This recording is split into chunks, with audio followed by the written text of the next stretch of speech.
Hello viewers, আশা রাখি সবাই ভালো আছেন। চলে আসলাম আজকে আমরা নতুন একটি ভিডিও নিয়ে। আজকে আমরা ভিডিওতে কিছু সংখ্যক শেয়ার আপনাদের সামনে তুলে ধরার চেষ্টা করব যারা নেক্সট লেভেলের জন্য প্রস্তুতি নিচ্ছে।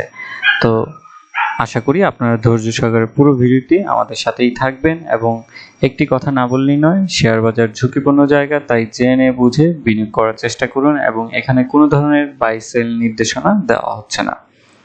আমি প্রথম যে শেয়ারটি নিয়ে আসব সেটি হচ্ছে যে সিটি ব্যাংক। তো সিটি ব্যাংক অনেকের প্রশ্ন থাকতে পারে কেন, কি কারণে। আমার সেটা টোটালটাই এক্সপ্লেনেশন থাকবে। কারণ সিটি ব্যাংক আমরা যদি একটু লং টাইম গ্রাফটা দেখি তাহলে দেখবেন যে 2010 সালের ফলিং হওয়ার পরে সিটি ব্যাংক 2015 সাল থেকে একটু একটু করে বেড়ে সেটা 2017 সালে গিয়ে এনে তার একটা নেক্সট লেভেলের প্রাইস তৈরি করে এবং সেটা প্রায় দেখা যায় যে 56 কিংবা 57 টাকা পর্যন্ত ছুঁয়ে আসে। এরপরেই তার দেখা যায় যে আবার ফলিং হয়ে নিয়ে 2020 সাল পর্যন্ত সে আবার দেখা যায় যে সেই একই যে 2015 সালে যে প্রাইস ছিল সে অবস্থানে চলে আসে এবং সেই অবস্থান থেকে যখন ফ্লোর প্রাইস নির্ধারণ করে দেওয়া হয় এবং মার্কেট যখন আস্তে আস্তে সাস্টেইন হওয়ার চেষ্টায় থাকে তখন তার নেক্সট হাইয়েস্ট পর্যন্ত যেতে পারে যে 33 টাকা 70 পয়সা পর্যন্ত। এবং এইখানে তার একটা বড় আকারের রেজিস্ট্যান্স ছিল এবং এই রেজিস্ট্রেশনটা ব্রেকআউট না করার ফলেই আবার দেখা যায় যে শেয়ারটা আবার কিছুটা আপনার ডাউন ট্রেন্ডে চলে আসে। এরপরে আমরা এই বছর দেখতে পারি যে যখন তার ডিভিডেন্ড ডিক্লারেশন হয় হাইয়েস্টে 28 টাকা 50 পর্যন্ত যায়। এরপরে যাওয়ার ফলে এখন আমরা দেখতে পাচ্ছি যে লাস্টে আপনার 6-7 মান্থ ধরে শেয়ারটা হচ্ছে যে সর্বনিম্ন 21 টাকা 50 পয়সা এবং সর্বোচ্চ 24 টাকার ভিতরে ঘুরপাক খাচ্ছিল।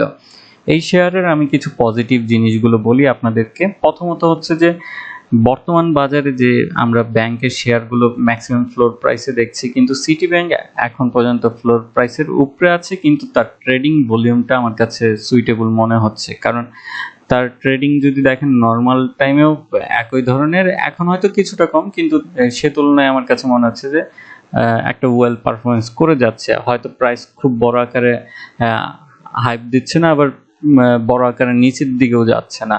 তো এইখান থেকেই হয়তো তার এক ধরনের সঞ্চয় শক্তি সেটা তৈরি করছে। তো এই ছিল। এবং তার যদি নেক্সট লেভেলের হয়তো 30 টাকা এবং হচ্ছে 33 টাকা 70 পয়সার যদি ব্রেকআউটটা করতে পারে হয়তো এই শেয়ারটা অনেক দূরে যাওয়ার সম্ভাবনা আছে।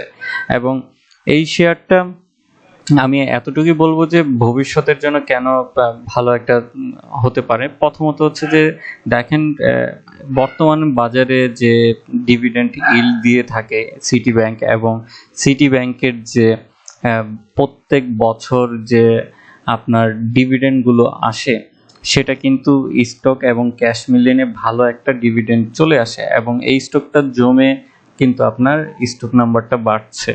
এবং যার ফলে দেখা যায় যে আপনি যদি একটু লং টার্ম চিন্তা করেন এবং হচ্ছে যে সেই স্টকগুলো যখন একত্রিত হবে তখন গিয়ে কিন্তু দেখা যাচ্ছে যে আপনি ভালো একটা রিটার্নের দিকে পৌঁছে যাচ্ছেন। তো এটা আমার কাছে মনে হচ্ছিল যে সিটি ব্যাংক হয়তো ভবিষ্যতের জন্য ভালো একটা সিলেকশন হতে পারে। এরপরে চলে যাব ডেল্টা ব্রাক হাউজিং ফাইন্যান্স। এই শেয়ারটাও আমার নিয়ে আসার কারণ হচ্ছে গিয়ে এই শেয়ারটা দেখেন 2014 সালের যে প্রাইস ছিল 56 টাকা, বর্তমানে কিন্তু একই প্রাইসের অবস্থানে আছে। এবং এই শেয়ারটার আমরা যদি খেয়াল করি যে আপনার শেয়ার নাম্বারের দিক থেকে, তাহলে হচ্ছে গিয়ে খুব কমই পাবলিকের হাতে শেয়ার আছে। এবং এই শেয়ারের মানে প্রথমত হচ্ছে গিয়ে ওয়েল একটা ম্যানেজমেন্ট আছে এবং আমরা জানি যে এখানে ব্রাকের প্রচুর পরিমাণের একটা শেয়ার রয়েছে। এবং এই শেয়ারের হচ্ছে যে নেক্সট লেভেলে তৈরির জন্য আমার কাছে মনে হচ্ছে দীর্ঘ সময় একটু সময় দিতে হবে, কিন্তু একই ধরনের যে তাদের ডিভিডেন্ড যারা ভোগ করতে পারবে এবং নেক্সট লেভেলের জন্য মানে ধরে রাখার মতন ক্যাপাসিটি আছে, এইগুলো শেয়ার থেকে প্রচুর পরিমাণে একটা চক্রবৃদ্ধি হারে ভালো একটা রিটার্ন নিয়ে আসা সম্ভব।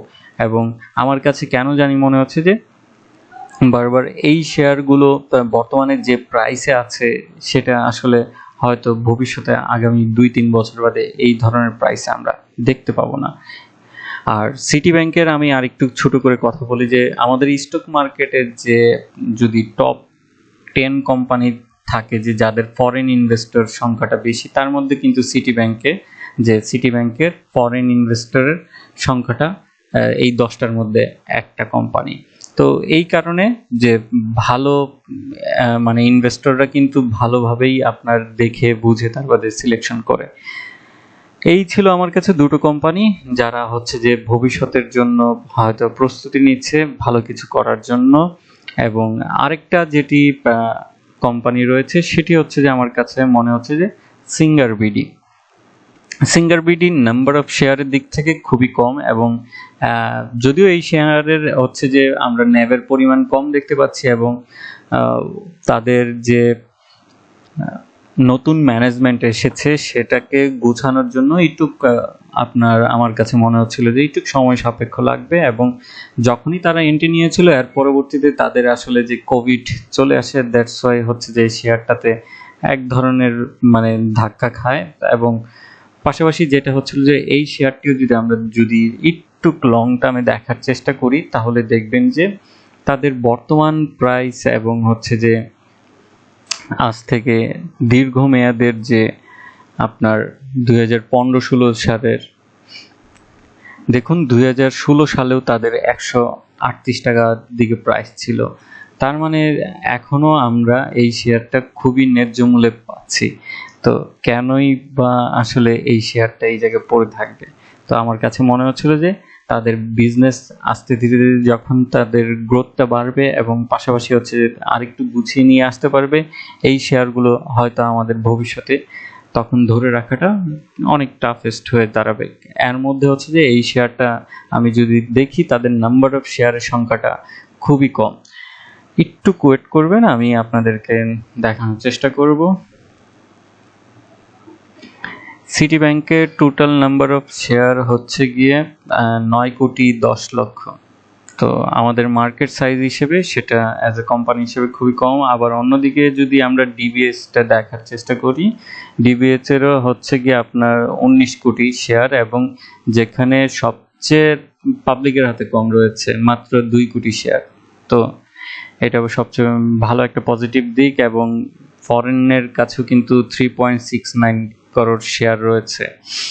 এরপরে আমরা সিটি ব্যাংকেরটা দেখার চেষ্টা করব। সিটি ব্যাংকের অবশ্যই অনেক শেয়ার, তাদের মোটামুটি প্রায় 120 কোটি শেয়ার, কিন্তু এখানের মধ্যে হচ্ছে গিয়ে পাবলিকের হাতে রয়েছে 43.61 কোটি, এবং এখানে ফরেনের একটা ভালো ইনভেস্ট আছে 5,73,00,000।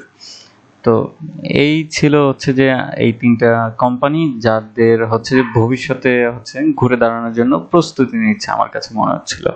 আজকে এতটুকুই। ভালো থাকুন, সুস্থ থাকুন, ধন্যবাদ।